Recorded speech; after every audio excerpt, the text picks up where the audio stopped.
Hello students, today we are going to understand history chapter number 1, sources of history, part 2. And topic is oral sources. You can see the charts of oral sources.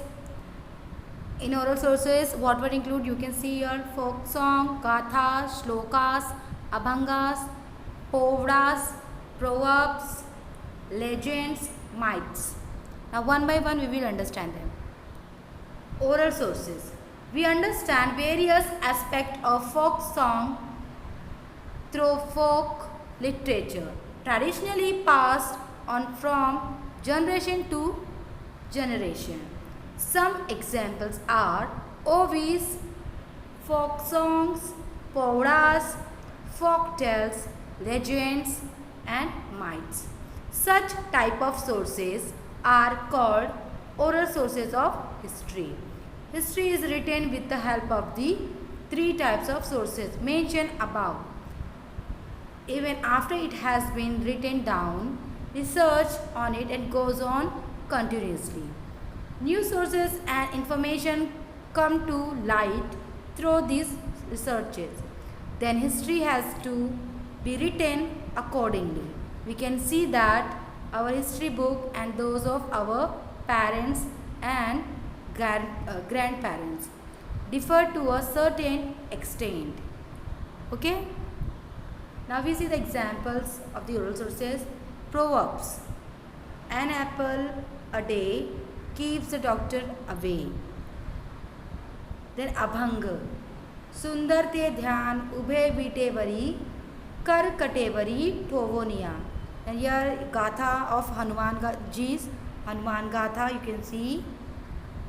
Then here example of a folk song.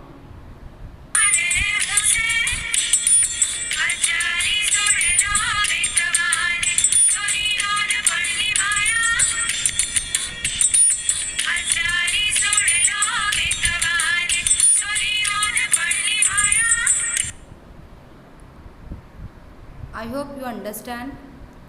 Then next example is for povras. Shivaji महाराजांची कीर्ती बेफाम होती. महाराजांची कीर्ती बेफाम, भल्या भल्यांना फुटला खाम, याला कोण. Then we see after getting all these sources, how we have to use directly or we have to evaluate or we have to think on that topic. So for that here one topic has mentioned evaluating the sources of history. It is necessary to take certain precautions before using these sources of history. We have to examine their authenticity and see which are genuine and which are fake. Authenticity means purity. Their quality can be determined with the help of internal standards. We also have to study the integrity of the writers, their personal interest and the period in which they live and the political pressures on them. It is also very important to see whether they rely on hearsay or give an eyewitness account. We need to consider the exaggerations, metaphors and other literary devices they use. Their information has to be verified with the help of other contemporary sources. The information may be one-sided, contradictory or exaggerated. It has to be seen in a proper perspective. The sources have to be subjected to a critical analysis.